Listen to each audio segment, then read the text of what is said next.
कहानी की शुरुआत होती है एक ऐसे पल से जिसकी किसी ने कभी कल्पना भी नहीं की थी। पूरे घर में सामान्य माहौल था, लेकिन अचानक मुख्य दरवाजा खुलता है और उसके सामने स्वाति खड़ी दिखाई देती है। उसके साथ एक ऐसी लड़की होती है जिसे देखकर घर के सभी लोगों की सांसें थम जाती हैं। वह कोई और नहीं बल्कि वृंदा होती है। जैसे ही संजय की नज़र वृंदा पर पड़ती है, उसके चेहरे का रंग उड़ जाता है। उसकी आंखों में डर, हैरानी और बेचैनी एक साथ साफ दिखाई देने लगती है। ऐसा लगता है जैसे उसने कोई ऐसा भूत देख लिया हो जो उसके अतीत के हर राज को उजागर करने वापस लौट आया हो। कुछ पल के लिए पूरे घर में गहरा सन्नाटा छा जाता है। किसी की हिम्मत नहीं होती कि वह एक शब्द भी बोल सके। सभी की निगाहें कभी वृंदा पर टिक जाती हैं, तो कभी संजय के घबराए हुए चेहरे पर। स्वाति पूरे आत्मविश्वास के साथ घर के अंदर कदम रखती है और कहती है कि आज से वृंदा इसी घर में रहेगी। उसकी इस एक बात से माहौल पूरी तरह बदल जाता है। परिवार के कुछ सदस्य खुश दिखाई देते हैं, क्योंकि उन्हें लगता है कि खोया हुआ रिश्ता वापस मिल गया है, लेकिन कुछ लोगों के चेहरे पर डर साफ झलकने लगता है। सबसे ज्यादा परेशान संजय होता है, क्योंकि वह जानता है कि वृंदा की वापसी उसके लिए किसी तूफान से कम नहीं है। संजय बार बार खुद को संभालने की कोशिश करता है, लेकिन उसकी धड़कनें लगातार तेज होती जाती हैं। वह सोचने लगता है कि आखिर स्वाति को वृंदा कहाँ मिली और वह उसे इस घर तक क्यों लेकर आई। क्या स्वाति को सब कुछ पता चल चुका है? क्या वृंदा ने उसके सारे राज उसे बता दिए हैं? यही सवाल उसके दिमाग में बार बार घूमने लगते हैं।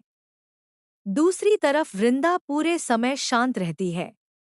वह किसी से कुछ नहीं कहती, लेकिन उसकी आंखों में एक अलग ही आत्मविश्वास दिखाई देता है।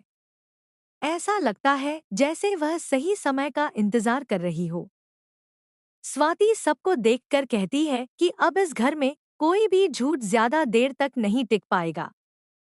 यह सुनते ही संजय की बेचैनी और बढ़ जाती है। उसे महसूस होने लगता है कि आने वाले कुछ घंटे उसकी पूरी जिंदगी बदल सकते हैं। वह चाहता है कि किसी तरह वृंदा से अकेले में बात कर ले, लेकिन स्वाति हर समय उसके साथ रहती है। संजय समझ जाता है कि अब उसके लिए कुछ भी आसान नहीं रहने वाला। उधर परिवार के बाकी सदस्य भी अलग अलग बातें करने लगते हैं। कोई कहता है कि यह किसी चमत्कार से कम नहीं है, तो कोई सोचता है कि इसके पीछे कोई बहुत बड़ा सच छिपा हुआ है। स्वाति किसी के भी सवाल का जवाब नहीं देती। वह सिर्फ इतना कहती है कि अभी समय आने दीजिए, हर राज अपने आप सामने आ जाएगा। उसकी यह बात सुनकर पूरे घर का माहौल और भी रहस्यमय हो जाता है। संजय चुपचाप वहां से निकलकर अपने कमरे में चला जाता है। कमरे का दरवाजा बंद करते ही वह गहरी सांस लेता है और खुद से कहता है कि अगर वृंदा ने सब कुछ बता दिया, तो उसने जो कुछ सालों से छिपा कर रखा है, वह एक पल में खत्म हो जाएगा। उसके हाथ कांप रहे होते हैं और माथे पर पसीना साफ दिखाई देता है। वह तुरंत किसी को फोन मिलाने की कोशिश करता है, लेकिन सामने से कोई जवाब नहीं मिलता। अब उसे समझ आने लगता है कि हालात उसके हाथ से निकलते जा रहे हैं। इसी बीच वृंदा अपने कमरे में बैठकर पुराने दिनों को याद करती है।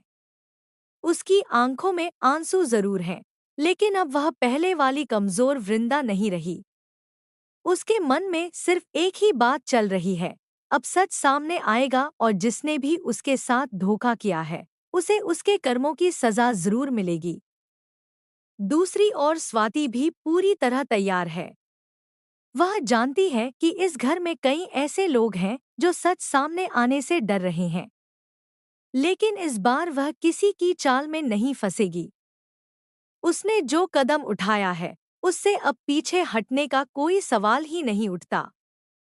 घर में मौजूद हर व्यक्ति महसूस कर रहा है कि यह सिर्फ वृंदा की वापसी नहीं, बल्कि एक ऐसे तूफान की शुरुआत है जो कई रिश्तों की असली सच्चाई दुनिया के सामने लाकर रख देगा।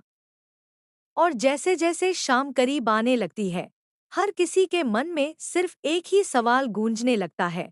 क्या आज संजय का सबसे बड़ा राज सबके सामने आने वाला है? या फिर आखिरी समय पर वह कोई नई चाल चलकर खुद को बचा लेगा?